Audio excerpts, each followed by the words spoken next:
born with such a pretty face compared to mine. ये है Gyutaro दी upper moon 6, लेकिन कायदे से अपर मून 4, और अभी ये पूरे एनिमे यूनिवर्स का one of the greatest character introduction deliver करने वाला है।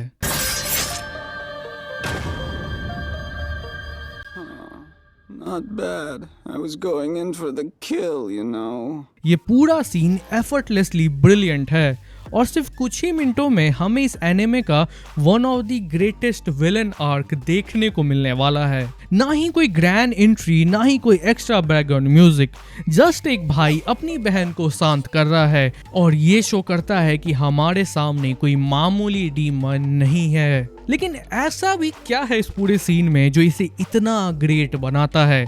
कौन सी बातें इसे बनाती है one of the greatest villain introduction in anime history, जिसे जानने के लिए हमें थोड़ी कॉन्टेक्स्ट की जरूरत पड़ेगी। इस सब की शुरुआत होती है डाकी के एंट्री से, जो कि पूरे बैटलफील्ड को डोमिनेट कर रही थी।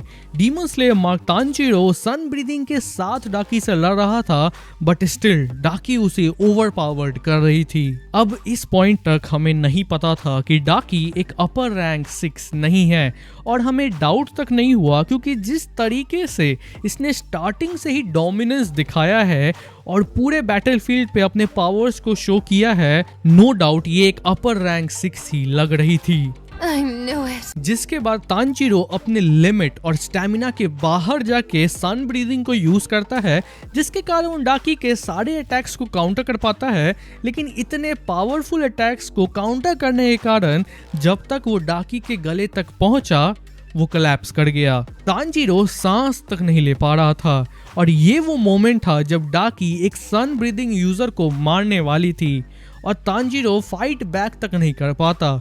हमारा मेन कैरेक्टर उसी वक्त मर जाता अगर एग्जैक्ट टाइम पे नेजुको की एंट्री ना होती। जिसके बाद उजुई अपने एंट्री के साथ ही डाकी का गला काट देता है और उसे पता तक नहीं चल पाता। ये सीन खुद में ही बहुत खूबसूरत है। जो इतने देर से डोमिनेट कर रही थी, उसे उजुई ने एक ही मोमेंट में ह्यूमिलिएट कर दिया। How dare you speak to...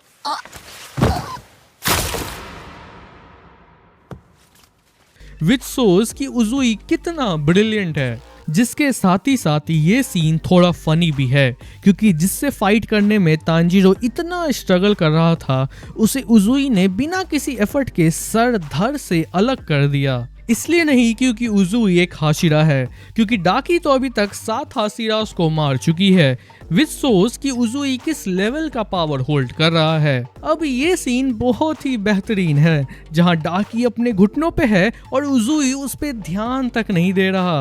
वो अपने बातों में लगा है, जो हमें शो करता है उजुई की अथॉरिटी एंड डोमिनेंस, कि वो डाकी से कितना ज्यादा पावरफुल है।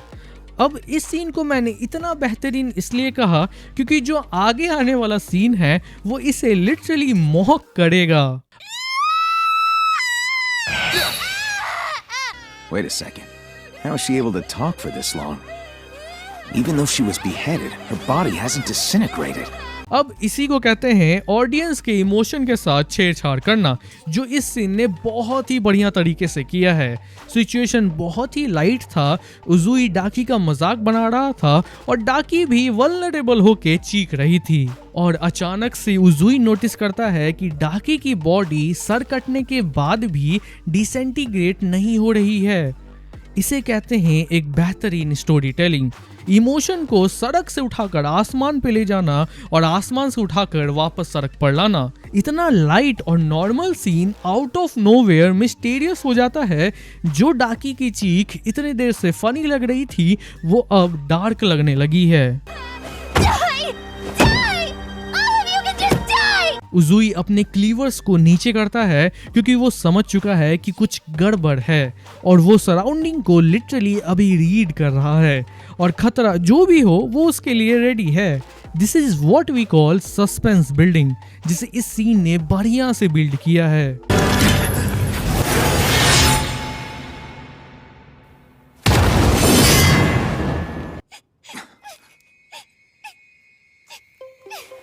Now this scene is literally pure cinema, जो इतने देर से एक बार भी सीरियस नहीं हुआ, जो हंसते हुए लड़ रहा था the fastest Hashira in demon slayer corps, अभी पूरा का पूरा शॉक्ड खड़ा है। और स्ट्रेंज बात यह है कि वो सामने वाले के स्पीड और रिफ्लेक्सेस से हैरान है। जो ऑरा इस सीन में ग्यूतारो होल्ड कर रहा है इज लिटरली अनमैच्ड। Только ветер гудит провода. मैंने जस्ट थोड़ी देर पहले कहा था कि डाकी अपने घुटनों पे है और उजुई उस पे ध्यान तक नहीं दे रहा, जो कि शो करता है उजुई और डाकी के बीच के पावर डिफरेंस को। और आगे आने वाला सीन इस सीन को मॉक करेगा। तो भैया सीन यही है, बस इस वक्त उजुई के जगह पर ग्यूतारो है और डाकी के जगह पर खुद उजुई है। ग्यूतारो के पीछे एक आर्म्ड हाशिरा खड़ा है, लेकिन उसे घंटा फर्क नहीं पड़ रहा। वो अपने बातों में लगा है, सेम जैसे उजुई ने डाकी के साथ किया था। Now this shows the power difference between Uzui and Gyutaro. Able to stop me, weren't you? Good for you. Really? अब अगर यहाँ तुम गौर करो तो उजुई ने ग्यूतारो पे अटैक किया था, लेकिन ग्यूतारो तो अनटच्ड खड़ा है और उजुई का हाफ फेस खून से लथपथ है। लेकिन कैसे? वो इसलिए क्योंकि ग्यूतारो सिर्फ उजुई से फास्ट ही नहीं है, बल्कि बहुत ही ज्यादा फास्ट है। उजुई का अटैक इतना फास्ट था, लेकिन स्टिल उसे डिफेंस मोड पे जाना पड़ा क्योंकि ग्यूतारो का अटैक ऑलमोस्ट उसे हिट करने वाला था। और ब्लॉक करने के बावजूद उजुई का ये हाल है। लेकिन मजेदार बात यह है कि ग्यूतारो ने उजुई के बाद अपना स्ट्राइक लॉन्च किया था। बोला था ना फास्ट। ये सीन सब कुछ क्लियर कर देता है। जहां इतने देर से उजुई एकदम चिल था, रूम की अथॉरिटी होल्ड कर रहा था, अब वो एकदम शांत खड़ा है और पूरा का पूरा अथॉरिटी अब ग्यूतारो के हाथों में है। जिस तरीके से इस सीन ने सिर्फ कुछ ही मिनटों में अथॉरिटी डाकी से उजुई और उजुई से ग्यूतारो को शिफ्ट करा है, ये प्योरली एक एक्सेप्शनल वर्क है। जहां टेंगन किसी भी अटैक के लिए रेडी है, वहीं ग्यूतारो का फाइट पे ध्यान तक नहीं है। वो फालतू की बातें कर रहा है, which shows power and dominance, जिसे बहुत ही नॉर्मल तरीके से भी दिखाया जा सकता था, लेकिन जिस तरीके से इस पूरे सीन को दिखाया गया है is a great work of writing, and this is how you right a great villain.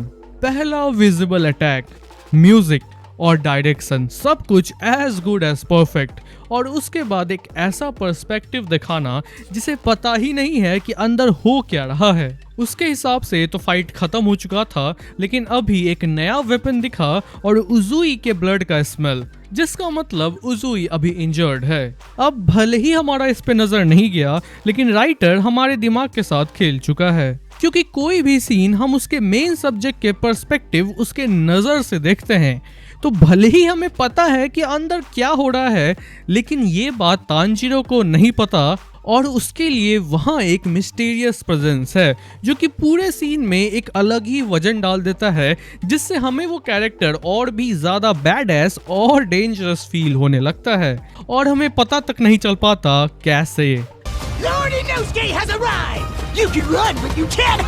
जैसा मैंने स्टार्टिंग में कहा था, एक ग्रेट स्टोरी टेलिंग वो होती है जो हमारे इमोशन के हॉर्मोन्स के साथ खेल सके, कभी ऊपर कभी नीचे। इतने इंटेंस और सीरियस सिचुएशन को आउट ऑफ नोवेयर रिलैक्स कर दिया गया। जो ऑडियंस इतने देर से स्टन थी, वो अचानक से स्माइल करने लगी। And that's how you should and an episode, जहां उजुई की बैड स्टाइल दिखा के एक वाउ मोमेंट क्रिएट किया गया।